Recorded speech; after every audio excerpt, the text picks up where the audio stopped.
las microbiotas más estables son de aquellas comunidades humanas que están aisladas de nuestro estilo de vida. Por ejemplo, los Yanomamis aquí en Venezuela o los Hadza allá en Tanzania. O sea, comunidades verdaderamente aisladas de nuestro estilo de vida son las que tienen una microbiota saludable. Y también tienen cosas que para nuestra morbilidad, para nuestras enfermedades, parecen imposibles de que existan. En realidad nosotros estas bacterias son como, nos ayudan a digerir, ¿no?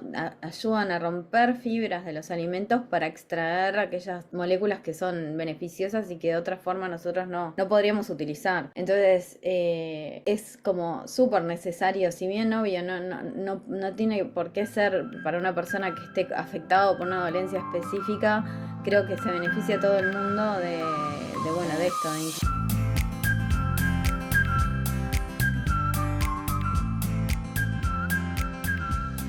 Buen día, Miguel, ¿cómo estás? Mira, Cecilia, muy bien, contento de reiniciar nuestra actividad, hacer el episodio de hoy, que me parece un episodio muy interesante porque trata no justamente de las personas que tienen grandes alteraciones intestinales y alteraciones de la microbiota y sufrimiento por problemas digestivos, sino que el tema de hoy es si nosotros mejoramos la microbiota, que los elementos, la ciencia lo dice como un clamor al unísono, el Homo sapiens tiene su microbiota afectada en todo el planeta. Si nosotros mejoramos esa afectación, eso como se le llama técnicamente, esa disbiosis, en las personas que no están enfermas, sino que están activas, por ejemplo, un entorno laboral, una empresa que tiene sus trabajadores que cumplen su vida, que tienen sus síntomas, tienen sus fortalezas, pero ¿qué podemos esperar? El tema de hoy lo que queremos ver es qué podemos hacer. Tal vez sin hacer un examen exhaustivo, una secuenciación masiva de ADN en su microbiota y saber exactamente qué microbios peligrosos están grandes, qué microbios de los buenos están disminuidos, o sea, tener una visión de su microbiota, qué podemos esperar si nosotros mejoramos la microbiota. Y ahí este es un capítulo interesante porque en mi muy corta experiencia, en los pacientes que hemos visto, la inmensa mayoría de ellos no es que tuvieran una sintomatología muy grave desde el punto de vista digestivo o desde el punto de vista general.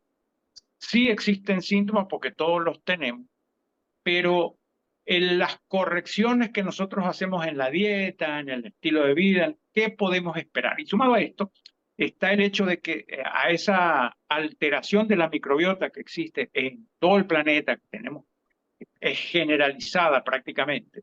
Se dice que las microbiotas más estables son de aquellas comunidades humanas que están aisladas de nuestro estilo de vida. Por ejemplo, los Yanomamis aquí en Venezuela o los Hadza allá en Tanzania. O sea, comunidades verdaderamente aisladas de nuestro estilo de vida son las que tienen una microbiota saludable. Y también tienen cosas que para nuestra morbilidad, para nuestras enfermedades, parecen imposibles de que existan. Por ejemplo, los estudios en la comunidad esta Hadza dice que no tienen divertículos, no tienen tensión alta, diverticulosis o enfermedades, cáncer de colon, no tienen tensión alta. Y lo que más me sorprendió de todo es que no saben lo que es depresión. O sea, es una comunidad viviendo básicamente, pero que no tienen idea de lo que es depresión. O sea, que es no tener depresión, tener una alegría de vivir constante. La asociación entre esto y una microbiota saludable parecería que es una asociación bastante fuerte. Entonces, el tema que queremos tratar hoy, Cecilia, y bueno, esperemos porque yo verdaderamente admiro mucho tu conocimiento y tu espíritu investigativo tan fuerte en el término de la microbiota. ¿Qué podemos esperar en, en, si nosotros hacemos cambio? Y sobre todo también sumando otro elemento más antes que tú me contestes, que es el hecho de que está en el tapete y parecería con mucha fuerza de que esta alteración de los microbios que tenemos en en nuestro intestino, de esta microbiota, se debe mucho a la alimentación industrial que estamos teniendo, a los alimentos procesados y a el hecho de que los alimentos naturales, al ser producidos industrialmente con fertilizantes eh, derivados del petróleo, con pesticidas, tienen menor valor nutricional. Entonces, estamos en la disyuntiva de que lo sustentable parece ser de que tenemos que comer mucho más vegetales, que es las dietas basadas en vegetales, contrario a lo que, bueno, yo creo que tenemos grabado aquí en nuestro inconsciente de forma muy fuerte, que es el hecho de que las proteínas animales son las verdaderas garantías de que estamos sanos, estamos saludables, en definitiva que no estamos sufriendo de enfermedades del subdesarrollo. Se asocia la carencia de proteínas animales a los pueblos más paupérrimos del planeta. Y esa es una idea que está altamente cuestionada hoy en día y que la evidencia científica sobre la dieta fundamentada en vegetales tiene una fuerza increíble. ¿Qué podemos esperar, Cecilia, si nosotros mejoramos y qué podemos hacer para mejorar una persona que no está enferma, pero que quiere mejorar su vitalidad, quiere mejorar su calma interior, quiere mejorar su energía de vida? ¿Qué podemos esperar de la microbiota y de estas posibles carencias nutricionales que nosotros tenemos? Cuenta. Bueno, Miguel, yo estaba pensando mientras estabas hablando que, a ver, gran parte de lo que las personas enseguida notan cuando empiezan a hacer cambios en la alimentación, un poco cuidando esta diversidad de bacterias que habitan nuestro intestino, que para eso obviamente lo que hay que hacer es sumar plantas, ¿no? De todo tipo, que hay de todo tipo. Es justamente esa subida en energía, ¿no? Eso es lo primero que las personas notan, es como, bueno, mucho más energía. Entonces, ¿qué pasa? En realidad nosotros, estas bacterias son como, nos ayudan a digerir, ¿no? Ayudan a romper fibras de los alimentos para extraer aquellas moléculas que son beneficiosas y que de otra forma nosotros no podríamos utilizar. Entonces, es como súper necesario, si bien obvio, no tiene por qué ser para una persona que esté afectado por una dolencia específica, creo que se beneficia a todo el mundo bueno, de esto, de incluir más plantas, porque indirectamente es un ganar-ganar, ¿no? Uno está alimentándose para alimentar a las bacterias que van a producir sustancias que nos benefician. En particular, bueno, hemos hablado mil veces de la producción de butirato a nivel del intestino, de cómo eso ahora está súper investigado en el sentido bueno, de mantener un ambiente intestinal saludable e incluso a nivel sistémico de las repercusiones que tiene. Y también otro de los puntos clave en esto es, bueno, justamente mantener esta inclusión, por ejemplo, estos cambios en la dieta que favorecen una mejor distribución de las bacterias o una mejor diversidad, en realidad también afectan, por ejemplo, la frecuencia en el tránsito intestinal, ¿no? Otro de los puntos que en realidad muchas personas acusan sin que eso sea una enfermedad en sí mismo, pero bueno, a la larga eh, son pequeñas cosas que van haciendo que la salud no sea la óptima o sentirse... Discúlpame que te interrumpa antes que entre con lo del tránsito.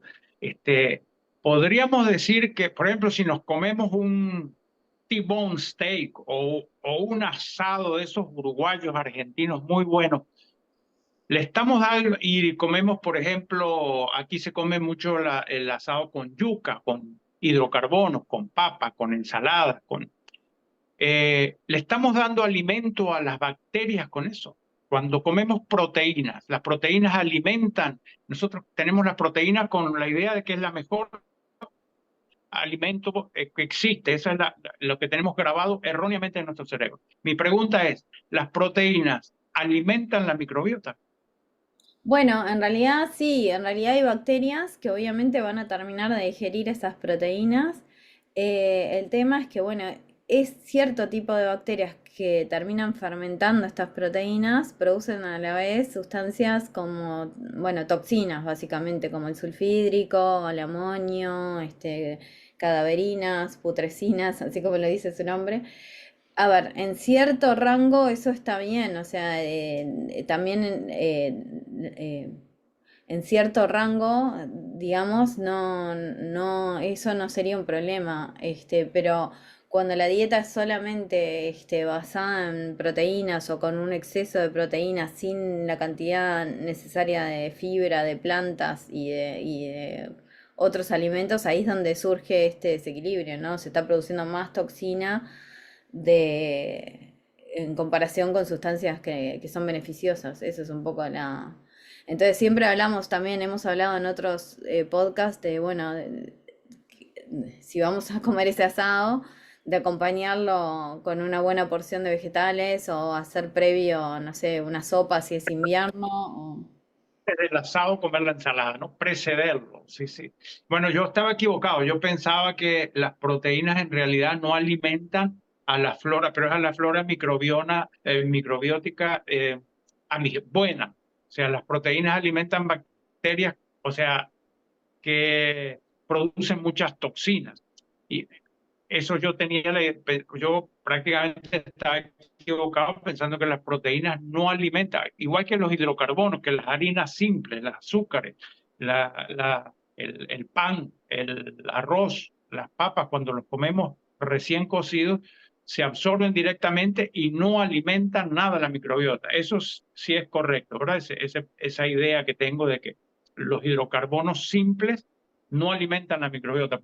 Partamos con la idea como que la microbiota esa disbiótica de todo el Homo sapiens en el planeta es porque nuestras bacterias tienen hambre y no solo tienen hambre, sino que las hemos maltratadas con dormir poco, con los antibióticos, con el estrés y con los medicamentos o sea que son agresiones para la microbiota, pero que desde el punto de vista de la alimentación, lo que la hace florecer son los vegetales. Los azúcares simples no, y las proteínas sí le dan de comer, pero por vías que son muy costosas metabólicamente y que producen muchas toxinas. ¿Podrías comprar estas ideas que estoy enunciando o no? Sí, sí, sí, por ejemplo, bueno, aquellos alimentos que son favorables para la microbiota en realidad, son aquellos alimentos, o por ejemplo, los considerados prebióticos, bueno, además de que alimentan selectivamente grupos de bacterias, cumplen con que, bueno, no son de buena absorción, ¿no? Entonces, claro, todo aquello que no se absorba antes en el tracto, en toda la vía digestiva, va a llegar a la última parte del intestino y de alguna manera va a nutrir bacterias. Entonces, claro, un arroz recién hecho, las papas recién hechas calentitas son como de muy rápida absorción. En los 20 minutos, bueno, ya empiezan a digerirse en la boca, se absorben rápidamente y es poco lo que llega a nivel intestinal. Por eso siempre hablamos de en esos casos, dejarlo enfriar, formar lo que es el almidón resistente, o sea, almidón que resiste la digestión para que llegue a eso. Ahora, Em, una, una cuestión semántica o una expresión idiomática que puede ser riesgosa. Tú dices, no tienen buena absorción. Decir que no tiene buena absorción parecería un hándicap, parecería algo negativo, pero en realidad que no tengan buena absorción significa que van a bajar más por el tubo digestivo y van a llegar a donde están los comensales famélicos con hambre, que son las bacterias. O sea, que no tenga buena absorción es una virtud, no es un problema de un almidón. Que un almidón tenga buena absorción quiere decir que nos dispara nuestra glicemia, le exige al páncreas un exceso de excreción de insulina.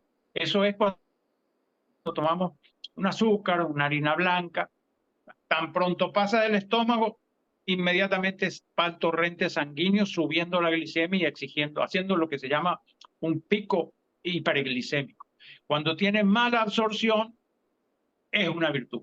Eso es bueno tenerlo bien claro porque suena mal. Tiene mala absorción. Ah, no, yo quiero en mi dieta cosas que tengan una buena absorción. Bueno, mala absorción quiere decir que tiene una absorción más lenta, más gradual, más armoniosa con el metabolismo y que llega a alimentar nuestra microbiota.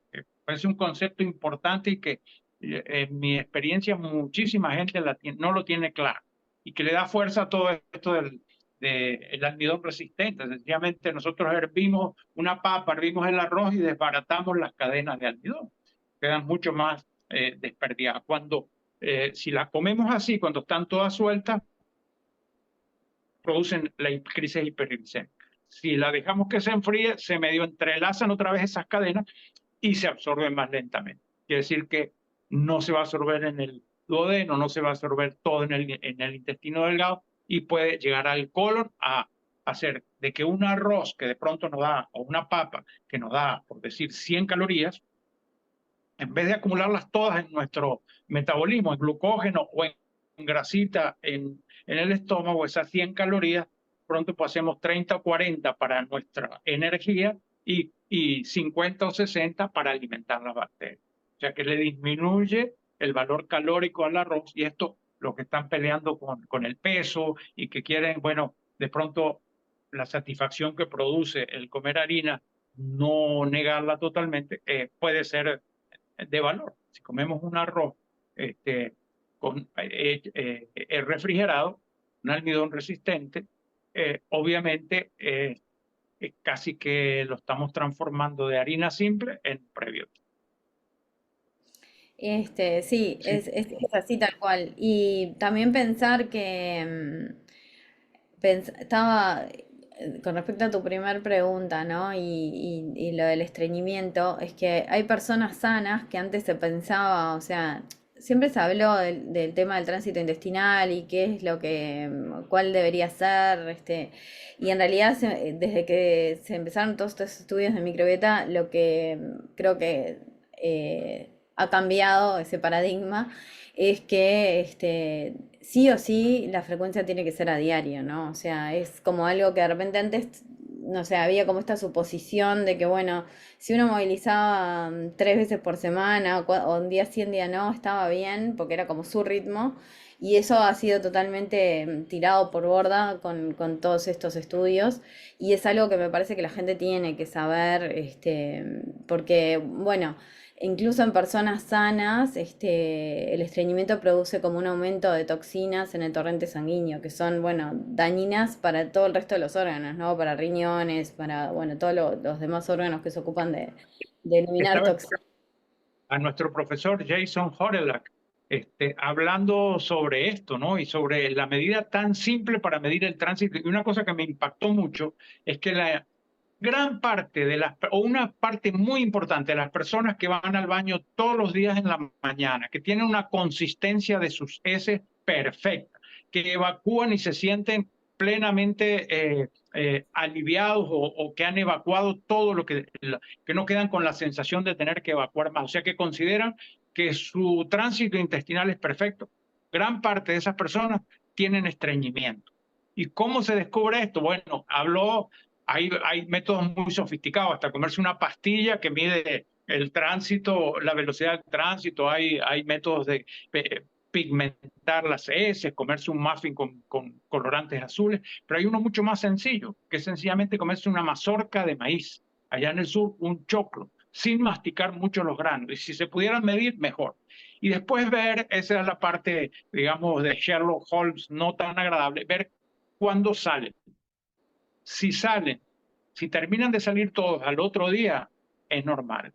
Pero si encontramos granos de maíz al segundo o al tercer día, quiere decir que a pesar de que vamos al baño todos los días, nosotros tenemos partes del intestino, partes del bolo fecal que se queda pegado en las paredes o se queda retenido en anfractuosidades del colon. Y eso está hablando de que hay mayor tiempo para que pasen toxinas, para que se siga la fermentación, para que pase la putrefacción. Por eso es que es fundamental la idea de un tránsito intestinal diario y idealmente todas estas comunidades que no tienen síntomas gastrointestinales, que comen muchas raíces y fibras, es un tránsito más que diario, o sea, menor de un día. O sea, ellos comen y a las 12, 14, 19 horas ya lo que comieron ya se procesó. Entonces, esto puede ser una medida práctica que se lo estamos indicando a nuestros pacientes, sencillamente conocer cómo está su tránsito, cómase su mazorca de maíz y vea si 2, 3 días después sigue viendo grano, hay que hacer algo para mejorar ese tránsito. No sé si lo Sí, puse muy tajante, no sé si estás de acuerdo, Cecilia. no, totalmente de acuerdo. Es algo que es una práctica bastante fácil de hacer en la casa y que, bueno, nos da un montón de información. En definitiva, hay bueno, nosotros hemos hablado también, hay un estudio reciente que se llama La frecuencia sí importa y que en ello, ahí hablan de que justamente parte de su investigación arrojó como resultado que las bacterias beneficiosas, que son, bueno, anaerobias, prosperan justamente con 1 o 2 deposiciones diarias. O sea, eso es parte de lo que había surgido preliminar en ese estudio. Y bueno, nada, esas cosas son como, bueno, a tener en cuenta, ¿no? Yo creo que todo el mundo tenía como cierta idea en su cabeza de que esto venía por este lado, pero bueno, no es algo que digamos, como que se hiciera mucho hincapié, ¿no? En cómo debería ser el tránsito, como que se había normalizado un poco también. Y pienso que eso es, bueno, justamente, ¿no? La falta de incluir estas plantas y vegetales en frutas y verduras, sobre todo, bueno, semillas, o sea, eh, en la alimentación. Esa es parte, y bueno, y esto que hablábamos al principio de que estas bacterias buenas o beneficiosas producen butirato. El butirato, al ser esa fuente de energía, también provoca un buen funcionamiento, ¿no? De la evacuación, o sea, del tránsito intestinal, por eso es tan importante. Mira, Cecilia, así que para cerrar el episodio, ¿qué podíamos sugerir? ¿Podemos nosotros sintetizar un plan por ejemplo, de un mes en el cual hagamos pruebas para ver cómo, si actuamos sobre nuestra microbiota, aun cuando no nos sintamos enfermos, podemos mejorar nuestra energía, podemos mejorar nuestra vitalidad, podemos tal vez aplacar un poquito los niveles de ansiedad, que también, así como hay disbiosis en todo el planeta, hay ansiedad en todo el planeta, hay un cortisol elevado en todo el planeta, hay una falta de energía, de alegría vital, diría.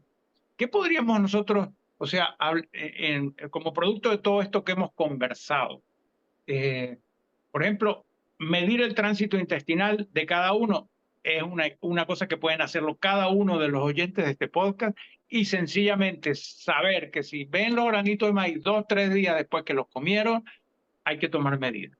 Otra de las cosas que surge de esto que conversamos es que aumentar la proporción de vegetales en la dieta. ¿Cómo lo podemos simplificar? Vegetales, y si es posible, los vegetales que crecen de la tierra hacia arriba, pensando que tienen la luz del sol, siguiendo que tienen fibras un poquito como más complejas, menos almidonosas que las que están de la tierra hacia abajo. Y la otra cosa que me ha encantado de esto de la microbiota, que bueno, yo siempre lo tenía como que se dice en Venezuela, como come flores que le gusta los colores, ¿no? Siempre a mí me encantó en la comida los colores, pero resulta que con la microbiota los colores son fundamentales porque los colores son el bocato di cardenales de las bacterias buenas, son los polifenoles, los colorantes, los pigmentos, los rojos, los morados, los amarillos, los azules, los verdes intensos, son el alimento preferido de nuestra microbiota. De ahí que se haya pegado mucho el dicho de que nosotros tenemos que comer el arco iris. Y se habla también de comer 40 vegetales distintos por semana. Claro, si nosotros ponemos pimienta, le ponemos canela, tomamos café, cada uno de esos es un vegetal. No es tan difícil llegar a los 40. Pero si nosotros nos proponemos, por ejemplo, en un mes, medir el tránsito intestinal, hacer de que si hacemos dos comidas o 3 comidas por día, hacer que por lo menos la mitad de cada plato sean vegetales, y vegetales con esto que digo de todos los colores, y si es posible, bueno, los granos tienen que ser bien cocidos, obviamente, porque si no son absolutamente tóxicos, pero el resto de los vegetales, como lo hacen los chinos, es maravilloso, que bla, bla, lo lo doran por fuera, lo ponen bello con las salsas y lo dejan crujiente y tal cual viene de la naturaleza por dentro, como lo hacen en su chop suey, en sus vegetales, en el wok. Comer la mitad de cada plato, vegetales de este tipo, frutas, hacer ejercicio y medir.